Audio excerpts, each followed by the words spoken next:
بسم اللہ الرحمن الرحیم۔ چونکہ ربیع اول کی آمد ہے تو ربیع اول کی مناسبت سے سلسلہ نقشبندیہ شاذلیہ کا اجتماع منعقد ہونے جا رہا ہے، جو 7، 8 اور 9 ربیع اول کو منعقد ہو رہا ہے۔ تو تمام علماء کرام سے اور تمام سامعین کرام سے پوری دنیا میں جو اس وقت ہیں ان سے گزارش ہے کہ اس پر رونق اور باوقار اجتماع میں شرکت کو یقینی بتائے۔ اور دینی یہ اجتماعات یہ کیوں ہوتے ہیں؟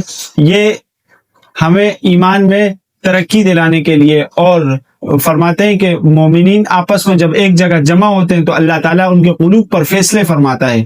اس اجتماع کی کیا اہمیت ہے؟ تو یہ اجتماع ایک دینی اجتماع ہے جو 7، 8 اور 9 ربیع اول کو گلشن محمد میں منعقد ہو رہا ہے، جہاں تصوف میں سلاسل کی اپنی ایک اہمیت ہے اور لطائف کی اپنی ایک اہمیت ہے۔ اسی طرح انہی سلاسلوں میں سے ایک سلسلہ نقشبندیہ شاذلیہ ہے، جو کہ بر صغیر پاک و ہند میں قدیم ہے۔ سلسلہ نقشبندیہ شاذلیہ کی کیا حقیقت ہے؟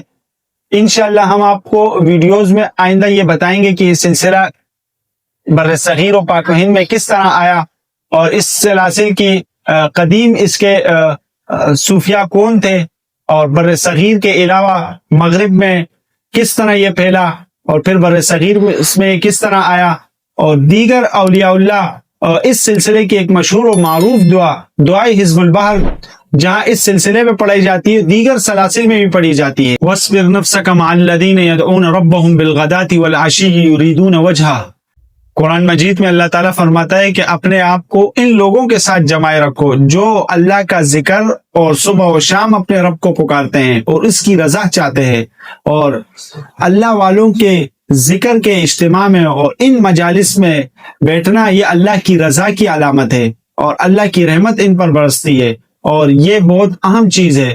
اسی طرح اللہ نے فرمایا فَاذْكُرُونِي أَذْكُرْكُمْ وَاشْكُرُوا لِي وَلَا تَكْفُرُونَ، کہ بس تم مجھے یاد کرو میں تمہیں یاد کروں گا، اور میرا شکر ادا کرو میں اور ناشکری نہ کرو۔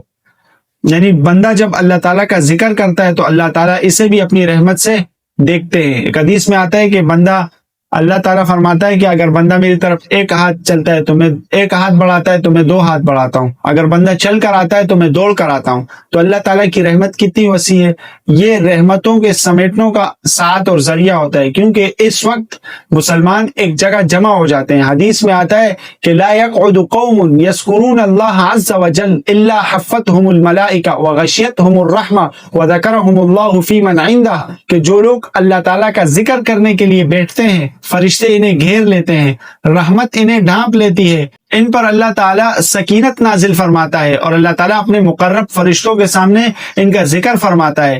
اسی طرح ایک دوسری حدیث میں آتا ہے کہ وَمَجْتَمَعَ قَوْمٌ فِي بَيْتٍ مِّن بُيُوتِ اللَّهِ يَتْلُونَ كِتَابَ اللَّهِ وَيَتَدَارَسُونَ بَيْنَهُمْ، کہ جو لوگ اللہ کے گھروں میں سے کسی گھر میں مجتمع ہو کر اللہ کی کتاب کی تلاوت کرتے ہیں، آپس میں درس و تدریس اور ذکر اور اذکار کرتے ہیں، تو اللہ تعالیٰ انہیں اپنی رحمت میں ڈھانپ لیتا ہے اور سکینہ نازل فرماتے ہیں۔ تو ان اجتماعات میں اللہ تعالیٰ کی رحمت یہ متوجہ ہوتی ہے۔ اور رحمت خداوندی کے بارے میں اللہ فرماتے ہیں قرآن میں کہ اگر اللہ کا فضل اور اللہ کی رحمت کسی بندے پر نہ ہو تو اسے شیطان اچک لیتے ہیں، اور وہ ان کنتم من الخاسرین جگہ قرآن میں آئے کہ وہ خسارہ حاصل کرنے والوں میں سے ہوتا ہے۔ وہ اللہ کا فضل اور اللہ کی رحمت اگر کسی پر نہ ہو تو شیطان اسے اچک لیتا ہے، اور ان مجالس میں انسان شرکت کرتا ہے، اللہ تعالیٰ ان میں سکینت نازل فرماتا ہے، فرشتے ان مجالس کو گھیر لیتے ہیں۔ تو لہٰذا ہمیں اپنی ذات سے بھی اور جتنے احباب کو ہم دعوت دے سکے اس اجتماع کی، تو اس میں شرکت کرنے کی کوشش کریں۔ اللہ تعالیٰ سے دعا ہے کہ اللہ تعالیٰ ہمارے اس اجتماع کو خیر اور عافیت کے ساتھ اور پوری امت مسلمہ کے لیے ہدایت کا ذریعہ بنائے، اور پوری امت کے لیے اس کو خیر و برکت کا باعث بنائے۔ اس بات کو زیادہ سے زیادہ شیئر کریں تاکہ یہ پیغام زیادہ سے زیادہ لوگوں تک پہنچے۔ آپ علیہ السلام نے فرمایا خیر الناس من ينفع الناس، لوگوں میں بہتر وہ ہے جو لوگوں کو نفع پہنچائے۔ تو اللہ رب العزت سے امید ہے کہ اللہ تعالی ہمیں اس اجتماع میں شرکت کرنے کی توفیق عطا فرمائے۔ وآخر دعوانا ان الحمد للہ رب العالمین۔